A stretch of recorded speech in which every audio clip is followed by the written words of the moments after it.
नमस्कार दोस्तों, आप सभी का स्वागत है WRC न्यूज़ में। तो दोस्तों, आज हम इस वीडियो में बात करने वाले ओआईसी द्वारा एक मीटिंग आयोजित की जाने वाली, जिसपे की उद्देश्य था कि इसराइल के खिलाफ सभी देश एकजुट होकर कुछ न कुछ कार्रवाई करे इसराइल के खिलाफ।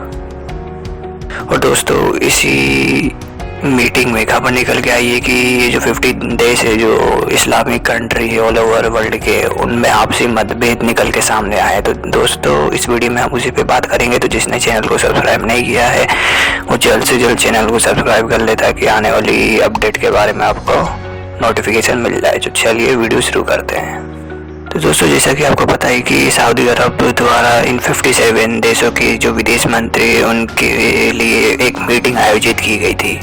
इस मीटिंग में उद्देश्य था कि इसराइल के खिलाफ सभी बयान दे, कोई कड़ा एक्शन ले। इन दोस्तों, इन सबको पीछे छोड़ मजे की बात तो ये है कि इन देशों में आपसी झगड़े और आपसी मतभेद निकल के सामने आए हैं। हमें ये भी पता चल गया कि जो ये 57 मुसलमान देश जो बात करते हैं एकता की, वो एकता तो दूर की बात है, ये एक दूसरे पे गाली तक देने लग गए मीटिंग में दोस्तों।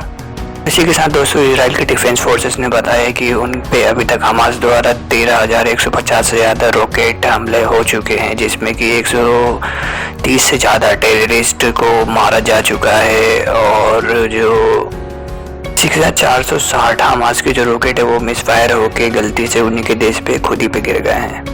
और इसी के साथ दोस्तों, इस हमले में 10 से ज़्यादा इजरायली नागरिक मारे गए हैं और 90% से ज़्यादा जो रॉकेट छोड़े गए थे हमास द्वारा, उसे दोस्तों आयरन डोम द्वारा मार गिराया गया है। इसी के साथ द्वारा जो फिलिस्तीन है, वहाँ पे करीबन 188 लोगों की मौत हुई है इजराइल अटैक द्वारा। और दोस्तों, जो घायल होने की संख्या है वो 1200 से ऊपर की है फिलिस्तीन में।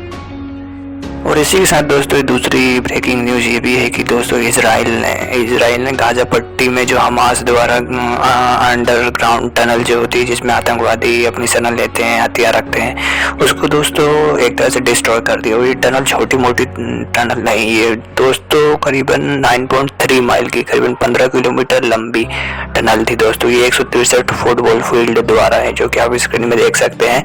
इजरायली डिफेंस फोर्सेज ने एक ट्वीट करके बताया है कि उसने इस टनल को डिस्ट्रॉय कर दिया है।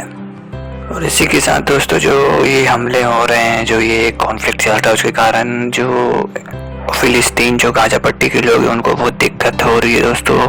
करीबन 10 से 15 घंटे इलेक्ट्रिसिटी कट रह रही है। और उसी के साथ जो उनको पानी, पीने का पानी है, वो पीने लायक पानी मिल ही नहीं रहा है दोस्तों। तो आप समझ सकते हैं कि कितनी दिक्कत हो रही है इस वॉर के कारण। तो इसी के साथ इसराइल के जो प्रधानमंत्री जो है बेंजामिन नेतन्याहू, उन्होंने सीधे कहा है कि जब तक हमास के आतंकवादी हथियार नहीं छोड़ते तब तक हमले करते रहेंगे। तो यहाँ तो कोई उम्मीद नहीं दिख रही है कि यह वार अभी ख़त्म हो जाए। ये वार बहुत लंबी खींचने वाली है दोस्तों। और दोस्तों, इसी के साथ बात कर लेते हैं ओआईसी में मतभेद क्यों हुआ। तो दोस्तों, हम बात करेंगे सबसे पहले यूएई की दोस्तों। तो यूएई ने क्या किया, यूएई और बहरीन और इसके साथ जो और मुसलमान देश है, उन्होंने इसराइल के साथ संधि करके रखी है। तो ये भी एक कारण है कि वो लोग एक तरह से इसराइल का सपोर्ट कर रहे हैं, और इसी के कारण जो ओआईसी में ज़्यादा मतभेद निकल के सामने आया। और दोस्तों, यूएई से सबसे बड़ी न्यूज़ तो ये आ रही है कि यूएई के जो विदेश मंत्री थे वो इस मीटिंग में शामिल हुए ही नहीं। एक तरह से उन्होंने इस मीटिंग का बहिष्कार कर दिया, और इस मीटिंग में उनके द्वारा उनके अपने एक जूनियर मंत्री को इस मीटिंग में शामिल होने के लिए भेजा। और इसी के साथ दोस्तों, यूएई ने सीधे ओआईसी को दिखा दिया कि यूएई ने आज इस मीटिंग को बहिष्कार कर दिया है और इजराइल को समर्थन दिया है दोस्तों। तो जो ये मतभेद सामने आए, इसी के साथ दोस्तों, अब ईरान के जो विदेश मंत्री, उनका बयान सुनिए दोस्तों, उन्होंने क्या कहा है। ईरान के विदेश मंत्री ने यूएई को जमकर कोसा। उन्होंने आरोप लगाया है कि यूएई द्वारा और इजराइल द्वारा जो उनके बीच में संधि है, उसके कारण यूएई आज हमारा साथ नहीं दे रहा, और बाकी मुस्लिम देश है वो भी हमारा साथ नहीं दे रहे हैं। इसी के कारण जो फिलिस्तीन में इजराइल द्वारा हिंसक हो रहे हैं, उन पर अत्याचार हो रहे हैं, इसी के कारण ओआईसी एकजुट नहीं हो पा रही। यही कारण है कि आज मुसलमानों पर अटैक हो रहे हैं वहाँ पे। दोस्तों सबसे बड़ी बात तो इस चीज़ में तो ये है कि आज अमेरिका इजराइल को सपोर्ट कर रहा है। ये भी सबसे बड़ा कारण है कि जो ज़्यादातर से मुसलमान देश है वो ओआईसी में एक दूसरे से अलग हैं, जो बिखरे पड़े हुए, वो उसका सबसे बड़ा कारण तो ये भी है कि अमेरिका एक सपोर्ट कर रहा है। हालांकि इसमें एक तुर्की की तरफ से बयान ये भी आया है कि हम एक तरह से स्पेशल मिलिट्री बनाने वाले हैं इजराइल के खिलाफ, जो कि फिलिस्तीन में भेजेंगे हम, और ये सेना और मिलिट्री भेज सकते हैं अगर ओआईसी सपोर्ट हमें करे तो। लेकिन दोस्तों तुर्की को ये सेना फिलिस्तीन में भेजने से पहले 100 बार सोचना होगा, क्योंकि अगर उन्होंने ये सेना गलती से भी भेजी तो इजराइल उनको 100 बार ठोकेगा, और सोचेगा बाद में, ठोकेगा पहले। अगर दोस्तों इजराइल ने टर्की को ठोका तो ओआईसी आ सकता है टर्की के समर्थन में, और अगर ओआईसी आया तो अमेरिका सपोर्ट में आएगा इजराइल के।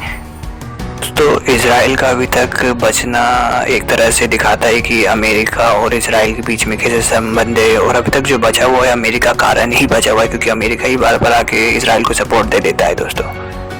और दोस्तों इस पूरी वीडियो में बस इतना ही। एक तरह से बोले तो ओआईसी पूरी तरह से आज फेल हो गई है, और इजराइल एक तरह से बोले तो जंग जीतते जा रहा है इस्लामिक टेररिज्म के खिलाफ। तो दोस्तों चैनल पे न्यू है तो सब्सक्राइब कर दीजिए, और वीडियो कैसी लगी लाइक करके और कमेंट करके हमें ज़रूर बताओ। ज़्यादा से ज़्यादा इस वीडियो को शेयर करें। धन्यवाद।